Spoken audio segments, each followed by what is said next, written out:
Hi, my name is Tina. Thanks for spending time with me today. I had a thought that I had jotted down as the preacher was preaching. He said, "We are not saved just so we can go to heaven." And it's so true.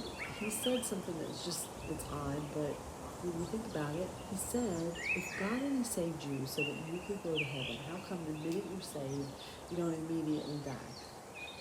You are immediately over with your life because now the whole purpose of being saved was to just go to heaven, and so you just lose your life right there.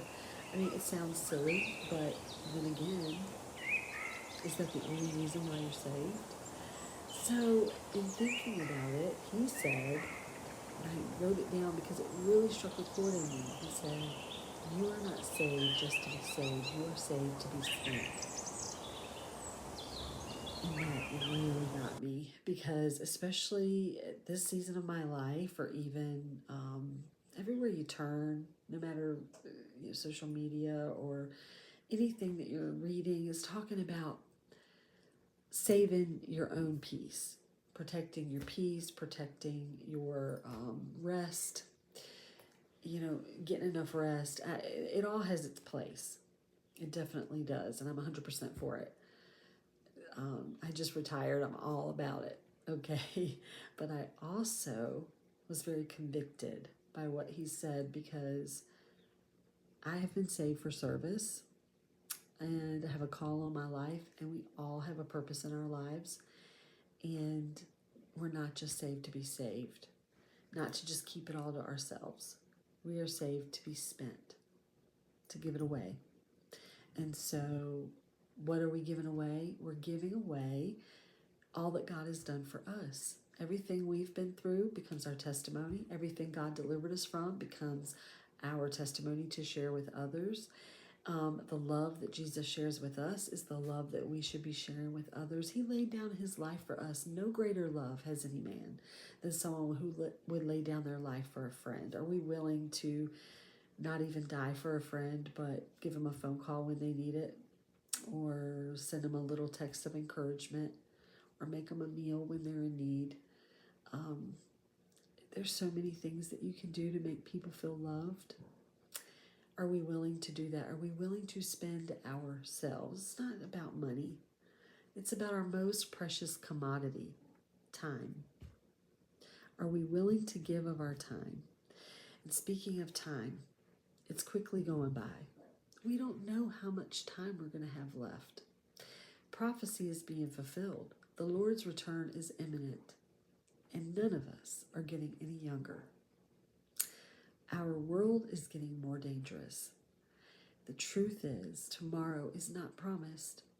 What if that person that you're encouraging today only has today? What if today is their last day? Have you said everything that you want to say to them? Have you told them how much you care? Have you told them how much Jesus loves them and what he's done for you and he could do it for them? Have you offered to pray for them? I'm talking to myself.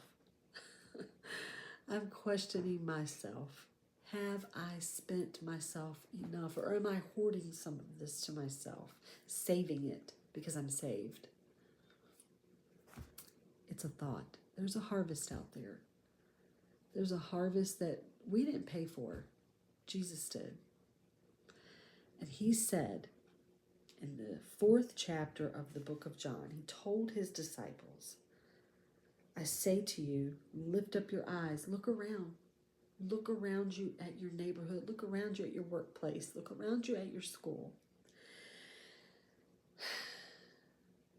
They are already white for harvest." He's talking about the wheat that turns white when it's actually late in the harvest and should have already been picked. He said they're already white for harvest. There's people God is dealing with that are the last people that you would ever imagine. It's the hard-hearted woman. It's the woman who can cuss you up one wall and down the other, right? She's angry, she's mad. But are you seeing the anger, or are you seeing the hurt that caused that anger? And you have the answer. It's in that neighbor that acts like they don't want to be bothered. But why are they bothered? Maybe they're in protection mode. Maybe they're protecting their heart from hurt. And you're the only one that can show them, I don't want anything from you. I want to share something with you. So again, it's not about being saved. It's about being spent.